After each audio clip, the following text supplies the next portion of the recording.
boa tarde. A crise das lojas americanas tem gerado prejuízo para alguns consumidores. A empresa está em recuperação judicial. Já outro caso mais antigo e ainda sem resultado é o da companhia aérea Itapemirim, que deixou milhares de passageiros na mão. A Justiça decretou a falência da ITA no ano passado. Eu sou Rafaela Vivas e no Dia do Consumidor vamos saber o que nós, clientes, podemos fazer para não ficar no prejuízo. Mas esse é apenas um dos destaques do dia. Vamos aos demais. Supremo Tribunal Federal suspende 5 ações penais que utilizavam provas do acordo de leniência da Odebrecht. Polícia Federal faz operação para reprimir comércio irregular de madeira extraída de terras indígenas. E ainda, a ministra Maria Tereza de Assis Moura, do Superior Tribunal de Justiça, determina novamente a citação de Robinho em processo que discute cumprimento de pena de estupro no Brasil.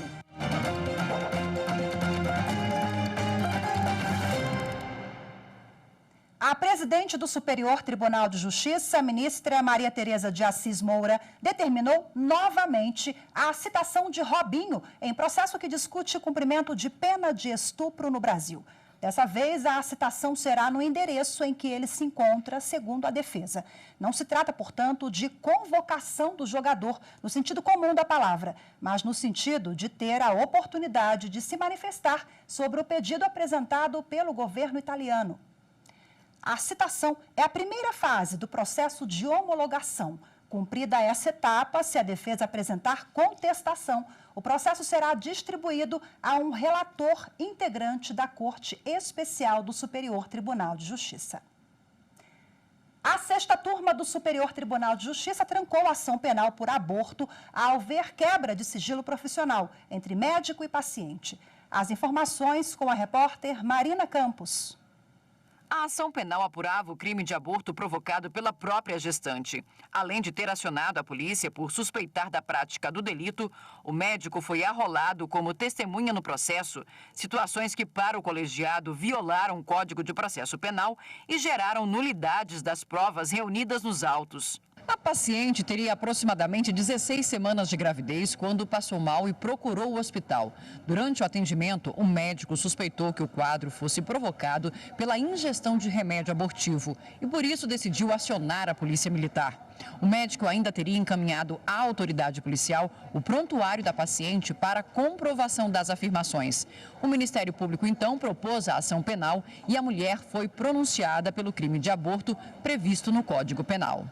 No pedido de habeas corpus dirigido ao STJ, a defesa da mulher sustentou, entre outras coisas, a quebra de sigilo profissional pelo médico. O relator, ministro Sebastião Reis Júnior, lembrou que, segundo o Código de Processo Penal, são proibidas de depor as pessoas que, em razão das atividades profissionais, devam guardar segredo e que o médico que atendeu a paciente se encaixa nessa proibição, estando proibido de revelar segredo de quem tem conhecimento em razão da profissão intelectual, bem como de depor sobre o fato como testemunha.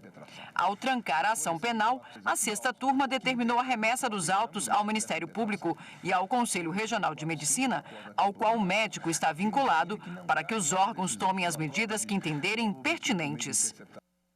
O Tribunal Regional Federal da 1ª Região manteve a condenação do ex-delegado da Polícia Civil de Mato Grosso, Ronaldo Antônio Osmar, pelo assassinato do missionário espanhol Vicente Canhas Costa. O crime foi em abril de 1987. O repórter Renato Rosa tem as informações. De acordo com o processo, o missionário espanhol defendia os povos indígenas e denunciava com frequência fazendeiros e madeireiros que cobiçavam e invadiam as áreas. Vicente Canhas Costa era integrante do grupo de trabalho da FUNAI e atuava nos estudos de demarcação do território dos Enauê-Nauê, em Mato Grosso. O missionário foi morto em abril de 1987. Ele foi surpreendido pelos assassinos quando voltava de um banho no rio. O corpo foi encontrado com vários ferimentos. Segundo a perícia, Canhas foi atacado por golpes de faca e atingido principalmente na barriga. O ex-delegado de Mato Grosso, Ronaldo Antônio Osmar, foi acusado por contratar os executores, orientar o grupo e pagar pelo serviço. Em 2006, ele chegou a ser absolvido pelo Tribunal do Júri de Mato Grosso. O Ministério Público Federal recorreu da decisão e, em 2015, o Tribunal Regional Federal da Primeira Região anulou o júri por considerar a decisão manifestamente contrária à prova dos autos, determinando a realização de um novo julgamento.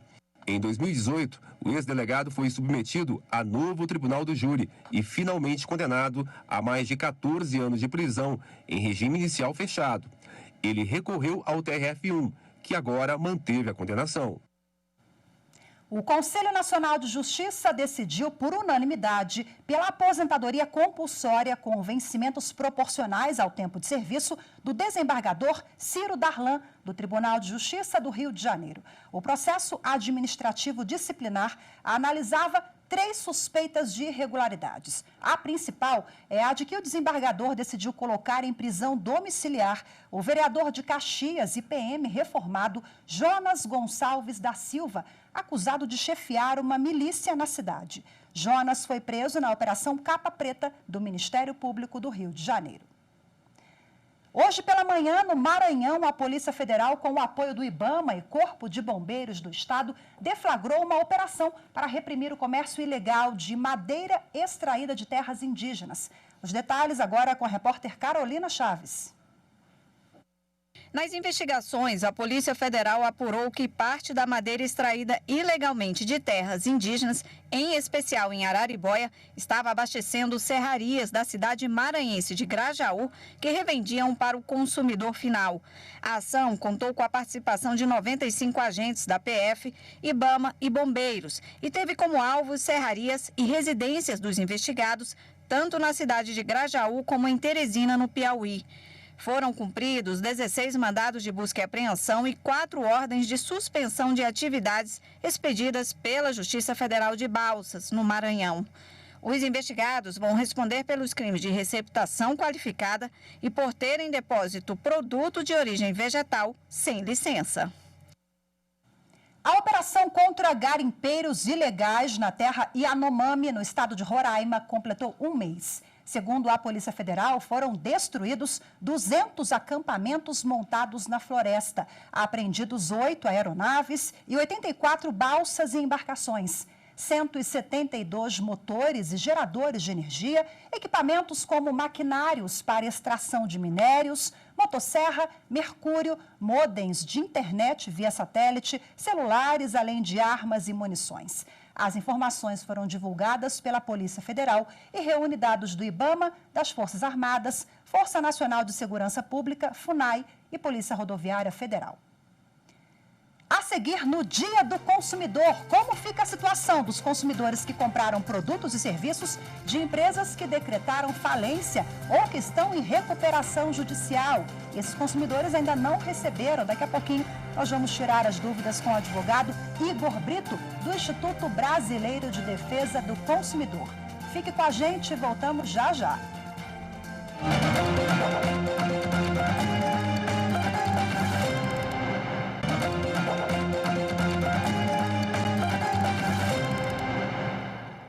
Hoje é o Dia do Consumidor e para marcar a data nós preparamos uma reportagem sobre um caso que tem preocupado muita gente, a crise financeira das lojas americanas. Como é que fica a situação dos consumidores que fizeram compras na loja e ainda não receberam os produtos? Bom, a Comissão de Assuntos Econômicos do Senado aprovou a convocação de diretores da empresa. Acompanhe agora mais detalhes na reportagem de Evne Araújo. A comissão aprovou a realização de um debate a pedido do senador Otto Alencar sobre o rombo de cerca de 40 bilhões de reais nas lojas americanas. O autor do requerimento se referiu às chamadas inconsistências contábeis da empresa, que não registrou dívidas que tinha com fornecedores e bancos. Segundo o parlamentar, o método contábil praticado levou o mercado financeiro a se perguntar se outras empresas também repetem essa prática. Preocupação do mercado financeiro e também dos consumidores. Muitos se perguntam como ficam as compras que já foram feitas online e ainda não chegaram, agora que a Americanas entrou em recuperação judicial. Bom, a recuperação judicial não afasta os direitos previstos no Código de Defesa do Consumidor. Portanto, a empresa continua obrigada a entregar os produtos, a cumprir os prazos e a devolver os valores em eventual arrependimento. Mas nem sempre o que está na lei é cumprido. França entrou para a lista de pessoas que compraram e não receberam. No site das Americanas, a informação é de que o pedido está a caminho, mas o prazo de entrega já passou e até agora nada do produto. Já se passaram 15 dias do prazo final, que geralmente eles dão um prazo, mas chega antes, e nada. E aí eu não sei se eu perdi, se eu não perdi, e aí você fica sem saber o que fazer, né? Porque ir atrás na situação em que a empresa está, a gente acha que não vão resolver nada. Se eu me arrependo da compra, me arrependo sim. Em 2021, o grupo Itapemirim também teve problemas com consumidores. Às vésperas do Natal e do Ano Novo, a companhia aérea suspendeu as atividades e pegou os passageiros de surpresa. Quase 7.000 pessoas foram afetadas com a falência da companhia, segundo a Secretaria Nacional do Consumidor do Ministério da Justiça. Bom, agora para a gente repercutir essas questões, eu converso ao vivo de forma remota com o advogado Igor Brito, ele que é diretor de Relações Institucionais do IDEC, que é o Instituto Brasileiro de Defesa do Consumidor. Olá, muito boa tarde, seja bem-vindo. Obrigado, Rafael. Igor, vamos começar com a história do Grupo Americanas, né? A consumidora ali se arrependeu da compra, agora está feito, ela vai ficar a ver navios. Qual a orientação para quem está passando por essa situação? Olha, em princípio, uma empresa que está em recuperação judicial, ela tem a obrigação de continuar normalmente a sua operação e cumprir seus contratos com consumidores, né? Então, em tese, ela tem que receber o produto na data correta, né, ser atendida normalmente pela empresa. A empresa não pode se esquivar de cumprir suas obrigações com os consumidores porque está em recuperação judicial. Porém, a lei de recuperação judicial e falência, ela não é muito boa para os consumidores. Isso por quê? Porque se essa consumidora, por exemplo, essa pessoa precisar processar as Americanas, e ela vai poder processar normalmente, e se a loja ela for condenada a ter que indenizar, né, ressarcir a pessoa pelos seus prejuízos, ela pode sim efetivamente depois ter um problema, né? Isso porque a empresa ela pode colocar no seu plano de recuperação a forma em que ela vai pagar os consumidores pelos prejuízos causados. Né? E isso, há uma divergência na jurisprudência nos tribunais brasileiros em como fica a situação dos consumidores. Se a pessoa consumidora tem algum privilégio, algum prestígio, né, em relação a receber seus recursos da empresa que está em recuperação, ou se essa pessoa consumidora tem que cumprir e respeitar o plano de recuperação que foi aceito pela Justiça. Porque geralmente, né, Igor, as verbas rescisórias trabalhistas, elas têm ali prioridade, estão no topo do ranking, na fila o consumidor fica sempre para o fim. Vamos agora para outro caso, da Itapemirim. A Itapemirim decretou falência e tem muita gente ainda, né, que comprou a passagem aérea lá, assim que a empresa surgiu, com passagens super baratas. Essa pessoa, no caso do grupo do Itapemirim ou outra empresa, né, ela pode fazer alguma negociação ali com a empresa, se a empresa tiver um outro segmento, por exemplo, eu posso trocar passagem aérea por uma diária em um hotel ou uma estadia, se essa empresa tiver um braço no setor de turismo, por exemplo? Olha, Rafaela, às vezes é a única alternativa que sobra para a pessoa. Por quê? No caso de empresa que está com falência declarada, né, a pessoa consumidora fica no finalzinho da fila. É a última categoria de credores a receber. Então, as pessoas que têm indenização a receber, dinheiro a receber de volta de uma empresa que faliu, está numa situação muito ruim. A lei de falências coloca as pessoas consumidoras na lista de créditos quirografados, ou seja, é a última categoria no final da fila. Então, a chance de receber alguma coisa, ela realmente é muito remota. A única coisa que a pessoa consumidora tem para fazer diante de uma empresa falida é a possibilidade de pedir judicialmente a tal da desconsideração da personalidade jurídica, ou seja, a possibilidade, diante de uma empresa que faliu, de poder processar diretamente, demandar diretamente contra os sócios ou o grupo empresarial. Então, é possível, mas é um pouco difícil, é bastante burocrático, é possível a pessoa, a consumidora, recorrer diretamente contra os sócios ou contra outras empresas do grupo,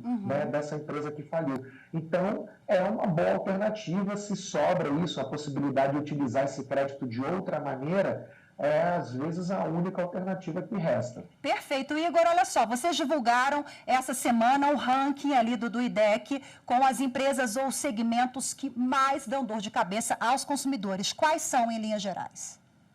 Olha, o IDEC ele tem uma peculiaridade, porque o IDEC atende os seus associados, né, dá orientação para os consumidores que apoiam o IDEC, se associam ao IDEC, então ele tem uma lista de reclamações, às vezes um pouco diferente das reclamações que aparecem nos PROCONs ou até das ações judiciais. No IDEC, um grande problema é com as operadoras de planos de saúde, né? Um dos principais problemas no atendimento dos consumidores e consumidoras associadas são as pessoas reclamando e protestando contra o preço, o valor das mensalidades dos planos de saúde, especialmente com relação aos reajustes. São pessoas aí que sofrem reajustes exagerados, especialmente as pessoas que têm planos coletivos, planos empresariais, cujo reajuste ele é livre praticamente no Brasil. A agência reguladora não controla o reajuste dos planos coletivos. Esse é o principal problema que faz as pessoas buscarem orientação no IDEC. Acho que telefonia, bancos também estão sempre ali no topo do ranking, né, Igor? Exatamente. As reclamações contra instituições financeiras é a reclamação número 1 do consumidor em todas as plataformas e sistemas de reclamação. Inclusive, é o maior número de ações judiciais que as pessoas procuram também. Certamente esse ranking está na página de vocês, né? IDEC, Instituto Brasileiro de Defesa do Consumidor. Então, o consumidor tem que ficar atento, redobrar a atenção e pode ter acesso lá na página oficial de vocês. Igor, muito obrigada, viu, pela sua participação, pelas reflexões e dicas aqui pra gente. Boa tarde, até a próxima. Boa tarde, Rafael. Muito obrigado. A seguir, Supremo Tribunal Federal suspende 5 ações penais que utilizavam provas do acordo de leniência da Odebrecht. Os detalhes em instantes, voltamos já.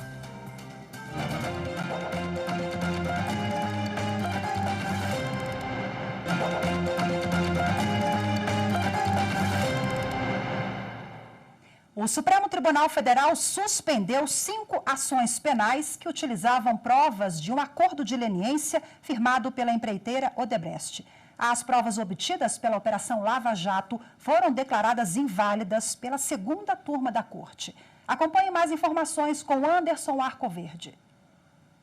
As decisões da segunda turma atendem 6 pessoas acusadas de crimes relacionados a supostos desvios de recursos públicos em obras no Pará, Rio de Janeiro e Paraná. O ministro Ricardo Lewandowski observou que as ações penais são baseadas em informações obtidas a partir de um acordo de leniência firmado entre a empreiteira Odebrecht e o Ministério Público Federal. Segundo o ministro, essas provas são inválidas porque foram contaminadas pelo material obtido ilegalmente pela 13ª Vara Federal de Curitiba. Ricardo Lewandowski lembrou que vários pedidos de trancamento de ações penais com o mesmo fundamento já foram deferidos pela segunda turma, inclusive com a concordância da Procuradoria-Geral da República. O plenário do Tribunal Superior Eleitoral manteve a condenação por compra de votos a Patrícia Lima Ferraz, que foi suplente de deputada federal pelo Amapá até janeiro. Os ministros entenderam que a compra de votos ficou comprovada por mensagens de WhatsApp trocadas entre uma eleitora e o chefe de campanha de Patrícia. Além do diploma cassado, também houve a aplicação de uma multa de R$ 5.000. A decisão do TSE também afasta uma condenação por abuso de poder econômico que havia sido imposta à Patrícia pelo TRE do Amapá. Vamos conferir agora a parte em que o ministro Alexandre de Moraes destaca a troca de mensagens. Entendo que, em relação à captação ilícita de sufrágio, a condenação do recorrente encontra suporte em vários diálogos, e já citado um deles, em que no dia 20 de setembro de 2018, no diálogo, Catiane Magno fala: estou com 20 votos para ela, posso já lhe repassar a lista com os nomes, títulos, zona e seção de cada um para você e posso trabalhar juntamente com vocês em tudo o que quiserem. Quero que repasse isso para ela. O que mostra um assodamento eleitoral gigantesco. Bom, e falando em justiça eleitoral, mesmo em anos não eleitorais, o trabalho de preparação das mesárias e mesários não para. O material do curso que vai capacitar esses voluntários para as eleições do ano que vem, por exemplo, já está sendo desenvolvido pela Justiça Eleitoral desde agora. Quem explica é a repórter Juliana Soares. Cada mesário é responsável por representar a Justiça Eleitoral em um canto diferente do Brasil. Mas olha, é preciso passar por uma capacitação. Se liguem como funciona. Os mesários fazem o treinamento no ano em que a gente vai às urnas.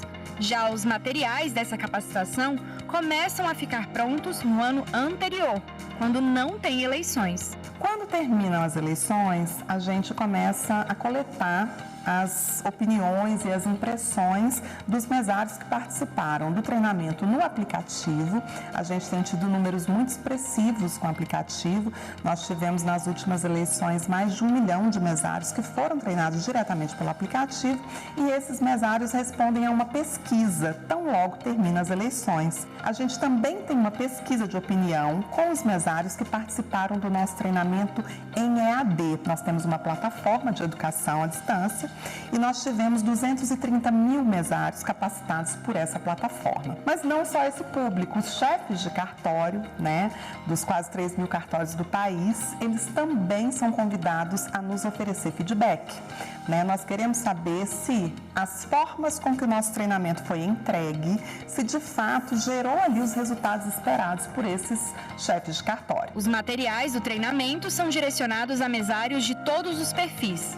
Pessoas mais jovens, mais velhas, sem esquecer da acessibilidade. Tem gente de uma geração que prefere vídeos, que é mais midiática, então a gente se esforça para trazer esse conteúdo para mesários assim. Mas a gente também tem aqueles mesários que estão com a gente há mais tempo, que são jovens há mais tempo e que preferem um material escrito, preferem um manual que possa ser tocado, que possa ser marcado. A gente tem esses públicos, E a gente vem cada vez mais procurando customizar para cada um conforme suas preferências de aprendizado. O planejamento para treinar os mesários para a eleição municipal já está mesmo rolando. E há planos para o segundo semestre. No segundo semestre do ano não eleitoral, a gente procura fazer um encontro com os chefes de cartório.